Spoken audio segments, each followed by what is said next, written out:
Bismillahirrahmanirrahim.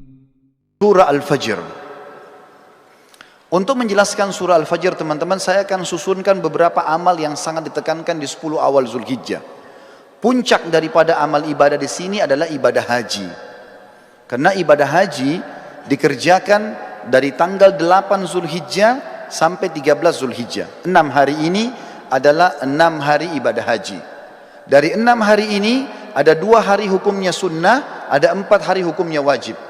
Yang sunnah hari pertama tanggal 8 Zulhijjah dan hari terakhir tanggal 13 hari terakhir hari tasyrik. Ini sunnah. Tanggal 8 dikenal dengan hari tarwiyah. Makna tarwiyah dalam bahasa Arab adalah orang membawa air lalu menyiramnya di padang pasir sehingga padang pasir itu dari panas menjadi dingin. Itu bahasa Arabnya tarwiyah. Dinamakan tarwiyah karena di lokasi Mina pada saat jemaah haji masuk tanggal 8 Zulhijjah, di zaman dulu itu kering sekali. Bahkan sampai sekarang masih terlihat padang pasir dan juga panas.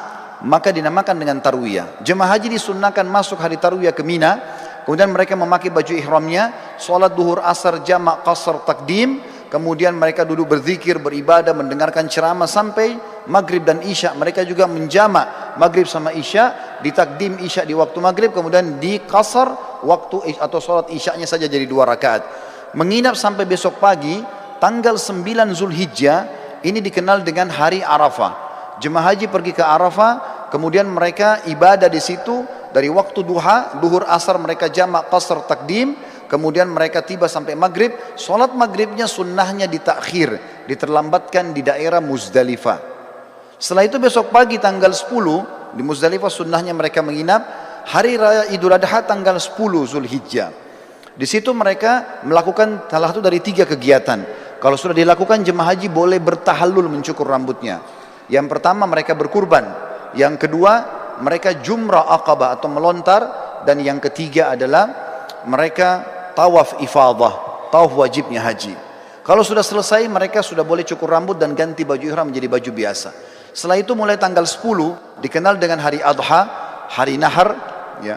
Itu kemudian mereka nginap di Mina sampai tanggal 12. Kalau mau nafar awal, yang pertama meninggalkan dulu, ya, bisa keluar dari Mina setelah itu menyelesaikan haji, atau kalau yang mau nafar thani tetap tinggal sampai tanggal 13-nya.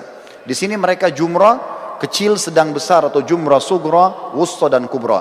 Setelah itu baru selesai hajinya.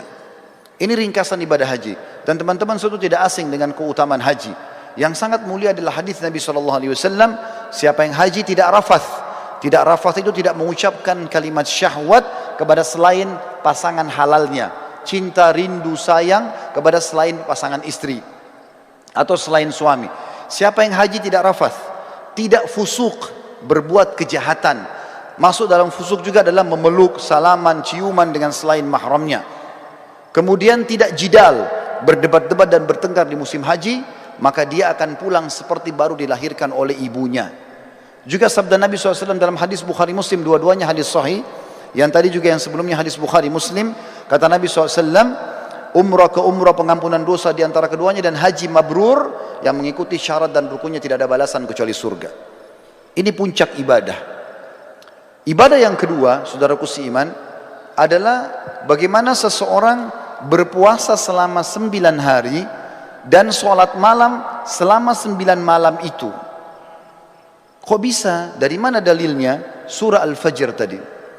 Allah berfirman, saya ulangi kembali ayatnya, A'udzubillahi minasyaitonirrajim wal fajr. Demi waktu subuh. Saya tafsirkan sekarang. Waw ini teman-teman dikenal dengan waw kasam dalam Al-Quran atau dalam bahasa Arab. Seperti kalau kita mengatakan wallahi, demi Allah. Allah kalau bersumpah dalam Al-Quran dengan menggunakan waw ini, berarti yang datang setelahnya informasi penting yang harus diperhatikan. Mirip dengan firman Allah yang lain, wal asr, demi waktu. Maka di sini juga Allah mengatakan wal fajr. Fajr teman-teman, kalau tidak pakai alif lam dalam bahasa Arab, maka terjemahannya waktu subuh. Tetapi dalam bahasa Arab ada lagi sebuah retorika yang, atau dalam grammar bahasa Arab namanya alif lam mu'arraf. Alif lam memperkenalkan sesuatu. Misal begini, kalau saya sedang janjian dengan seseorang di masjid ini misalnya, saya mengatakan, ayo kita janjian ketemu di masjid Az-Zikra. Contoh, kalau saya dengan teman saya tidak mau lagi menyebut nama masjid Az-Zikranya, saya cukup mengatakan, ayo kita ketemu di Al-Masjid. Alif lam ini dalam bahasa Arab sudah menutupi nama tempat yang sedang jadi target. Contoh yang lain, orang Arab kalau mengatakan rajulun, seorang laki-laki, belum jelas siapa dia, maka mesti dijelaskan nama dia siapa baru bisa lengkap dalam retorika bahasa Arab. Tapi kalau saya sama teman saya sudah tahu siapa yang kami maksudkan laki-laki siapa, cukup kami mengatakan, ayo kita ketemu dengan ar-rajul. Ar-rajul pakai alif lam. Allah di sini teman-teman menggunakan alif lam ini. Wa al-fajr. Kalau Allah bilang wa fajr, demi subuh, maka subuhnya terbuka sepanjang tahun.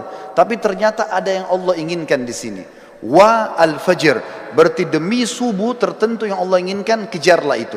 Dan umumnya ulama tafsir mengatakan ini adalah subuh hari raya Idul Adha. Dan dari sini ulama tafsir hampir seluruhnya sepakat mengatakan Idul Adha lebih afdal daripada Idul Fitri. Setelah sholat Idul Fitri, tidak ada ibadah khusus yang diperintahkan. Kalau ada orang mau silaturahim, orang mau ketemu sama temannya, mau ziarah, apa saja, mau lakukan kegiatan-kegiatan positif, boleh saja. Tapi setelah sholat Idul Adha, ada ibadah khusus. Allah katakan dalam ayat lain, A'udzubillahi minasyaitonir rajim, fasalli li rabbika wanhar. Salatlah hai Muhammad Idul Adha itu, dan berkurbanlah setelahnya. Maka Idul Adha adalah lebih afdal daripada Idul Fitri, walaupun kita kadang-kadang lebih merapengan Idul Fitri di negara kita. Tapi ini makna tafsir Al-Fajr. Lalu Allah bilang di ayat kedua, walayalin ashr. Waw ini saudaraku seiman dalam bahasa Arab dikenal dengan waw ataf, penyambung hukum ayat sebelumnya. Apa yang berlaku sumpah Allah di ayat pertama berlaku juga pada ayat kedua. Artinya, dan kejar juga dirikan sholat malam di 10 malam berturut-turut sebelum subuh itu. Berarti di sini teman-teman sekalian, Allah Subhanahu wa taala memerintahkan kita untuk menghidupkan malamnya ya di 10 awal bulan Zulhijjah. Sementara ibadah puasanya tadi yang saya katakan diambil oleh para ulama dari hadis Bukhari, kalau amal-amal soleh lebih baik daripada jihad, dan termasuk amal soleh adalah puasa mutlak namanya. Kemudian Allah tekankan masalah haji di ayat ketiga, wasyaf'i wal watar, dan fokuslah ibadah di tanggal 8 dan tanggal 9. Maksudnya 8 hari tarwiyah tadi dan 9 hari Arafah. Saudaraku seiman, di sini berpuasa dan juga sholat malam dianjurkan karena ada surah Al-Fajr tadi. Ibadah yang selanjutnya yang sangat ditekankan adalah berkurban. Dan ini diikutkan dengan sholat Idul Adha sebelumnya. Sesuai dengan firman Allah SWT, fasalli li rabbika wanhar. Salatlah hai Muhammad Idul Adha dan berkurbanlah setelahnya. Lalu setelah itu masuklah ibadah-ibadah umumnya yang diperintahkan di dalam agama kita yang kita bisa kerjakan. Tapi yang kita ingin simpulkan teman-teman sekalian, setiap amal yang kita kerjakan dari awal Zulhijjah sampai akhir atau sampai 10 Zulhijjah itu akan mengalahkan pahala jihad. Oleh karena itu jangan disia-siakan. Perbanyaklah amal soleh, dirikan sholat malamnya, puasalah siang harinya. Lalu persiapkanlah hewan-hewan kurban yang terbaik akan kita kurbankan nantinya. Para sahabat ridwanullahi alaihim, mereka berkurban dengan cara membeli domba-domba mereka 6 bulan sebelum Idul Adha. Lalu mereka sengaja menggemukkan kurban tersebut, lalu kemudian mereka menyembelihnya di Idul Adha karena diberikan untuk Allah Subhanahu wa taala.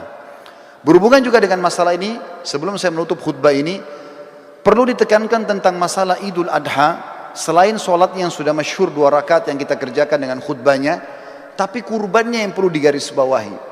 Kurban ini teman-teman terdiri dari 3 jenis hewan yang sudah masyhur, kambing sama domba umurnya setahun minimal, kemudian sapi kurang lebih 2 tahun, dan unta minimal 5 tahun. Tapi dari 3 jenis hewan ini, yang paling ditekankan adalah domba dan kambing. Seringkali saya dengar dari panitia masjid, kalau ada orang-orang kita yang akan menerima daging kurban, mereka kalau melihat vouchernya tertulis daging kambing, mereka tidak mau mengambilnya. Bahkan banyak masjid mungkin tidak melaksanakan kambing ini. Padahal sebenarnya kalau kita mau lihat afdaliyahnya, maka terletak pada domba dan kambing. Dalilnya adalah, yang pertama, Nabi Ismail alaihissalam pada saat tidak jadi disembelih oleh Ibrahim, kira-kira diganti apa oleh Allah?